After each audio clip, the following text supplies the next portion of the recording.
Good morning everybody and welcome. I just want to start off with a big happy birthday to Dermot, my son, whose birthday is today. He's not at home with us, so we wish you a very happy birthday and we'll celebrate when you get home. Today I'm going to make one of those staple dinners that every house probably makes. It's a Bolognese sauce, basic pasta sauce. So over here I have already browned off my mince. I hope you can see that in there. When you buy your mince in the supermarket, it's usually kind of in squiggles. So you kind of have to bash it out like that to get the squiggles out of it. We call them worms, which is not very appetizing.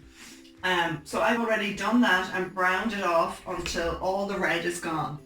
Now, if you are vegetarian or you simply wanted to make this meat-free, don't do this step here. Move on to the next step. And I'll show you all the vegetables that I put into my pasta sauce are over here, if you want to come over and see them. I use onions, garlic, carrots, celery, courgette, peppers. Now, if I had mushrooms, I would use them too. I just don't have any. And then I turn this around and I make 4 dinners and I add a parsnip to make it into a shepherd's pie. So we're going to make 1 pot today and I'll show you how to make it into 4 different meals, okay? So if you don't have a food processor at home, you can just chop up everything really finely or even use your grater. But because I have a food processor, I literally chuck everything in there and blend it up really small. This is really a good tip for those of you with small kids who don't like green bits or anything. You can get heaps of vegetables into them because they don't see them. They'll be hidden in the sauce, okay? So I'm gonna pop over here and start blitzing. I have an onion in here and you don't have to cut them small, just this size is perfect. Pop them in there and I have one of those large garlic bulbs, which is about 4 cloves. And I'm going to do them first because I want to cook them first with the meat. And if you were leaving the meat out, you would cook your onion and garlic first, okay? I'm just going to pop this on and blitz for a minute.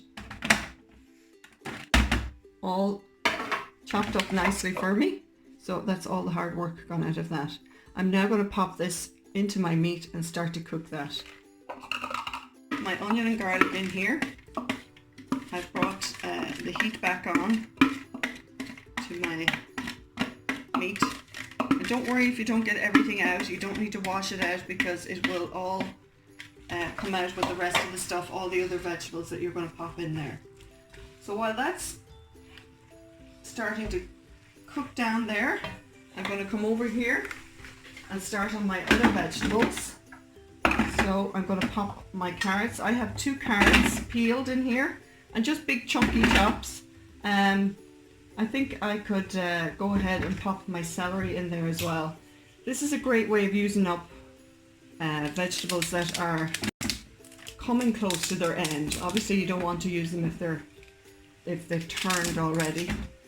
But I have about 4 celery sticks in there. I'm just going to blitz them all together. We have celery and carrots mixed together. I'm going to pop back over here and pop them in here. And you just keep going back and forth like that. I have 2 small packets of mince in here. I'll check and see exactly what the measurement is. The thing about mince that I have learned in recent years is when you're buying your minced beef, always try and buy the one that's less than 5% fat. And it does say it on every packet. That's a much healthier mince to be buying, less than 5%, and it makes a big difference to the flavour as well. So back over here, I'm going to pop my peppers. I have a red and a green pepper here today. It's another great way of using up the green peppers. I don't know about you, but nobody likes green peppers here. And I have a courgette, and I'm just going to chop into chunks like that and blitz again. Courgette and our peppers all mixed, and I'm going to pop that back in here. You can even blitz yours finer. What's that right word? If you don't want any of those colours showing, if you've got fussy eaters. This is also a great one for those who are weaning babies. Like, it's just total pure goodness in here. So that's going to cook down. I'm going to leave it on there to cook down for a while. And at this stage, if you don't want any additives, if you don't want soy sauce, I'm going to add soy sauce and Worcester sauce in here, and maybe a stock cube, salt and pepper. But if you're making this for babies and you don't want added salt, just leave it at this for now and add your tomato base. Does that make sense? So, I don't know what that noise was.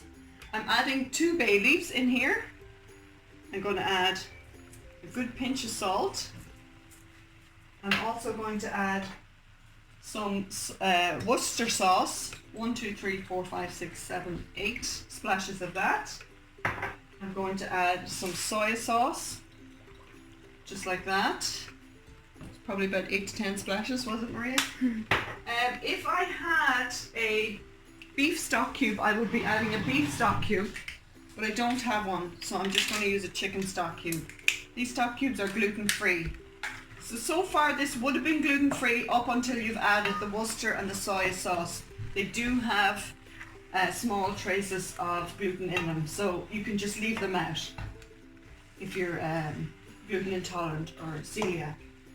I'm just also going to add a splash of black pepper in there. And at this point now, I am going to remove some of it and pour it into another pot over here. And this is going to be the part that will be used to make a shepherd's pie. So I'm going to take enough out for one dinner. So probably about a quarter of that goes in here. Maybe a little bit more because you're not going to have tomato base to fill that up. And then what I'm going to do is put some parsnips in here, because that will make it more like a shepherd's pie. Parsnips are not good in your bolognese, so that's why you leave this step separate. I hope this is not too fast for you all. Parsnip now all nicely chopped up, and I'm just going to throw this into the shepherd's pie dish. So remember, we're going for 4 dinners here, 1 cook. Who does not like the idea of that? Okay, now this you can rinse out with a little bit of water and throw in here. I also forgot to mention that I don't use any oil to fry off my meat. See the way I'm just twisting it around to get all the last little bits of veg out of there. Don't use any oil, because there's enough fat, even though it's only 5% fat, there is enough in there to make your meat not burn. So this is my shepherd's pie over here. I'm going to let that cook off as well.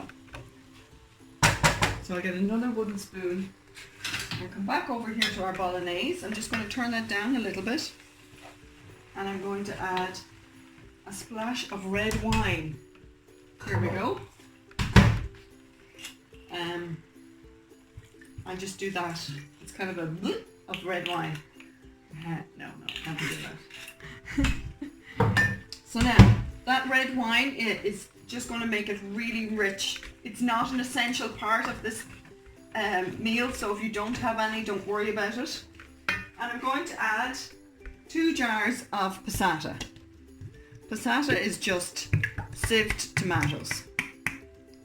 So if you don't have passata, you can use just tins of tomato are fine, but I find that it makes it a much richer texture. It's really texture, nothing else. It's the same flavor. And I'm going to rinse these out, because look in there, there's heaps of goodness still in there, and we don't want to waste all that. So I'm going to rinse them out in a little bit of water, give them a good swirl around, pop one into the other like that, and swirl this one around, and then pop it in there. So we've got a lot of the goodness out of there. I'm just going to give my hands a quick rinse here. And I think that's it. Is that everything? I think so. That is our basic bolognese sauce. So if you wanted to be meat-free, you would do exactly the same thing, but just don't start with your meat. Start with your onions and garlic. Fry them off first. And there, the trick now I find to really good, rich bolognese is just leave it. Leave it to cook down there for, if you have an hour to spare, let it slowly simmer for an hour. You know the way you see the Italian mamas with their big pot of bolognese and it's constantly on the heat? That's what's going on. So I'm going to put it to a lower heat, push it to the back here and turn it and just let it sit. Just going to let it sit. And I'm going to go back over here to my shepherd's pie mix, and you can see the vegetables are all going to soften down in there, and I'm going to let that cook for another wee while, and I'll be right back. So we have completed our basic bolognese sauce. I actually added some extra minced meat that I cooked off on its own to this just to make it bigger. So altogether I have about 3 kilos of minced meat and all the other ingredients that you have seen. So I'm going to pop in some into this pot here, taking away from the basic bolognese, which is dinner number 1. This is going to also turn into a lasagna number 2. We have our shepherd's pie over here, number 3. And this will be number 4. This will be our chili. So to turn basic bolognese into chili, you need to add the spice cumin. So I'm going to add a dessert spoon of cumin in there. You can add more if you like it, a little bit with a little bit more of a kick. And I have a tin of red kidney beans that I've drained and rinsed. I'm going to pop them in there. And I'm also going to add some chili flakes, which I just have to run and grab because I forgot about them. So I'm just going to put in about that much chili flakes just to give it a bit of a kick. And that's your basic chili con carne made. So that's dinner number 2. We'll leave that over there. Coming over here then again, we have our shepherd's pie mix. You remember that we made earlier? You see how different it is to the tomato based bolognese because we haven't added tomato to this. So I added a cup of water in here since I spoke to you last. Just about a jam jar full, and I have about 1/3 of a jam jar of water here, and I'm going to add to that some Bisto gravy powder. Some of you were wondering what that looked like in the supermarkets. That's what it looks like. So I'm going to add in here about 1, 2, 3 dessert spoons full of that powder, and I'm going to mix it all together, and I'm going to just pop it straight in here, and this is what's going to thicken our shepherd's pie. Okay, just going to pop it in here now, just have the heat still on so that it thickens.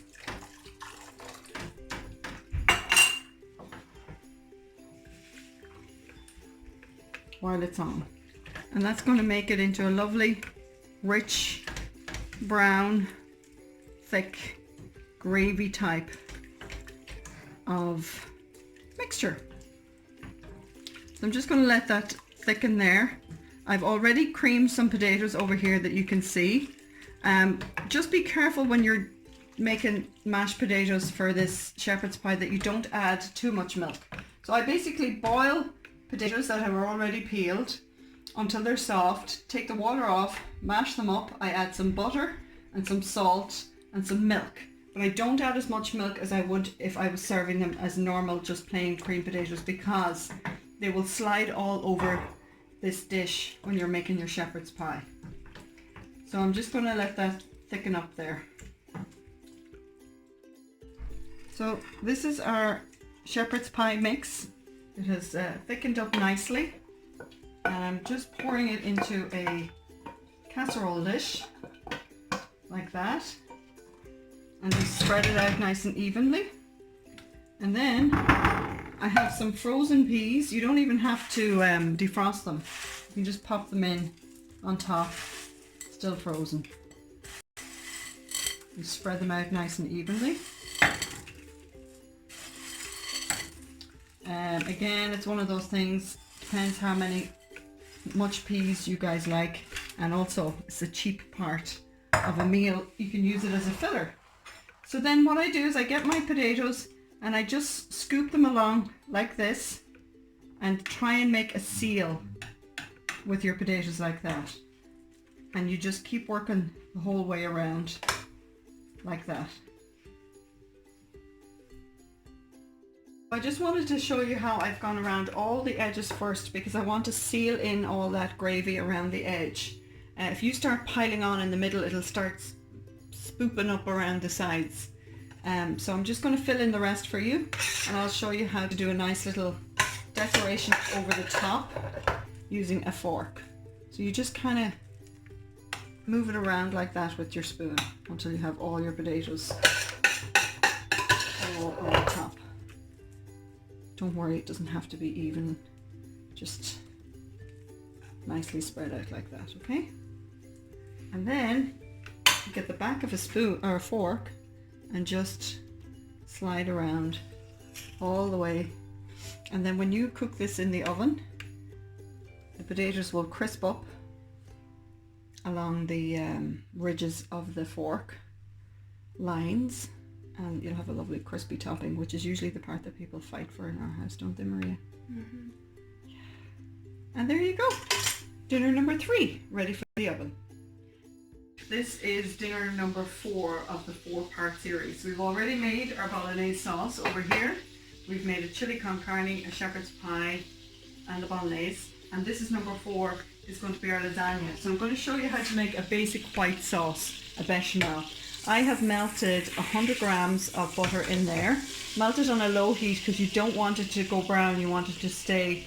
I'm just going to take the heat off, and I'm going to add 200 grams of flour. Now I'll let you in on a little secret. I haven't a clue if that's going to be enough or not, because I never measure when I make it. And when I usually make it, I usually use 2 pounds of flour at a time. But look, it looks pretty good. It looks like we're doing okay. Do you want to come over here, Maria, and see what this is exactly what I'm looking for? I want all the flour to be absorbed by the butter. And now I'm going to put it back on to the heat because I want the flour, the gluten in the flour to burst open with the heat, and then it's going to thicken. And the other ingredient I'm going to add here is my freshly grated nutmeg. Now, shout out to Luca. Luca is from Italy. He's married to an Irish girl called Shannon, and we were in their house for dinner there before all this lockdown happened, and he made the most delicious lasagna. And I took one bite and I went, oh my gosh, what is that? What is that flavour? That just brought me right back to Italy. And it was grated nutmeg. Grated nutmeg in the white sauce. So I have about a teaspoon of grated nutmeg in there. And I'm going to put it in at this stage because it'll open up the flavour of it with the heat. Okay? And now I'm going to start adding my milk. I have 500 mils of milk here to start. And I'm just going to put a little bit in at a time and then stir to thicken. Because you want to get rid of all those lumps. You don't want a lumpy white sauce. However, if you do have a lumpy white sauce, don't worry, I'll show you how to fix it. See how quickly it's all coming together there like that? And just keep adding your milk. Slowly. Incorporating all the time. Okay?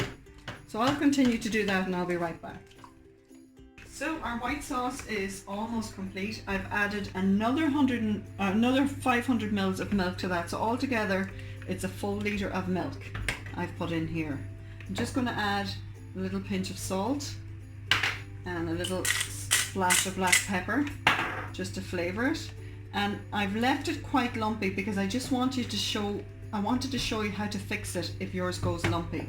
Okay? If you have one of these little hand blenders, your life is complete. If you don't have one, you can just use a whisk. Kathy O'Hara, my friend, showed me this trick a few years ago, and when I started doing it I thought, why have I not been doing this for years? Do you want to come back over here, Maria, so you can see? So this is basically, it's going to take all the lumps out of here.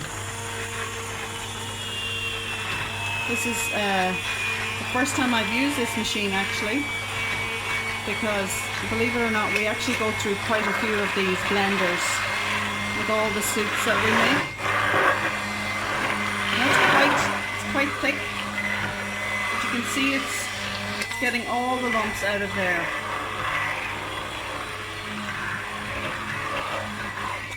Okay, so I'll just leave that there for now. I think I'm going to have to add another little bit of milk because I think this sauce is too thick. So you can play around with that yourself. I have measured another 200 mils of milk here, and I'll just maybe add half of that so you can see what that's like. See, I never actually measure, I just do it by eye, but I wanted to give you the best recipe possible because obviously your eye is different to my eye. No, you know what, I'm going to add 200. So altogether we have 1200 mils of milk in there, and that is our white sauce ready to go. You don't want it too thick because you want it to pour, but you also want it to coat the back of the spoon, which is just perfect. All right, I'm going to turn the heat off there, and now I'm going to show you how to put the lasagna together. So that's your basic bechamel sauce. Oops, we have a little monkey here. You want to taste, Maria? Delicious. How to assemble your lasagna. I have my Bolognese sauce that we made earlier. I have my white sauce that we made earlier. And I'm just going to, the first thing I do is always line the bottom of my lasagna dish because I just feel it makes serving easier because there's a base there. You're not going to be left with a pile of meat sauce on the bottom that you have to scrape out. The pasta will act as your holder for your meat sauce. So I'm just going to spread this out here. Now you don't have to make it this big if you don't have as big of a crowd as me to feed. Just make it to suit whatever size you need. I always leave the bay leaf in there because it still adds flavour, and if somebody gets a bay leaf in their mouth, sure, it adds to the authenticity, doesn't it?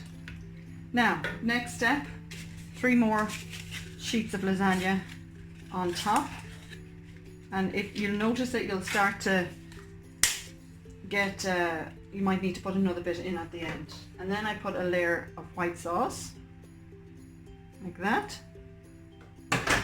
If you want to, you can add a sprinkling of cheese in at this stage, just to make it extra cheesy.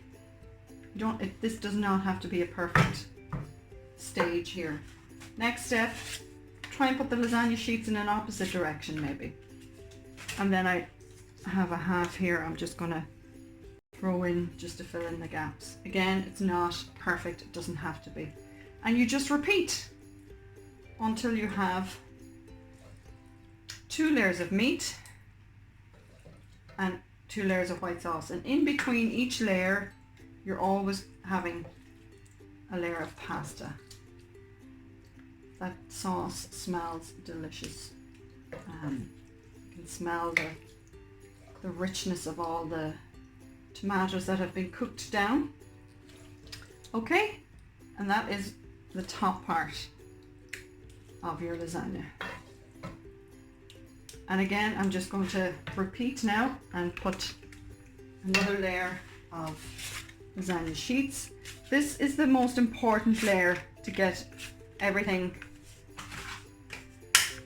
filled in and try and have as little gaps as possible, because this is going to be the last layer of pasta before your white sauce on top. And you just, again, you're kind of making a seal over the top just like that. Now the thing about this is you can freeze it at this stage.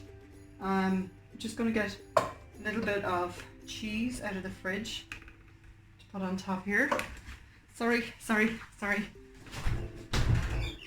we go. And sprinkle your cheese on top. At this stage you can put this, let it cool down and put it into the freezer and have it for some day you don't feel like cooking. I hate cooking on a Saturday because everybody else is having a day off. I'd like to have a day off too, so I usually have a lasagna or shepherd's pie in the freezer. Otherwise you can cook it in your oven about 180 for about 45 minutes to an hour until it's nice and crisp on top.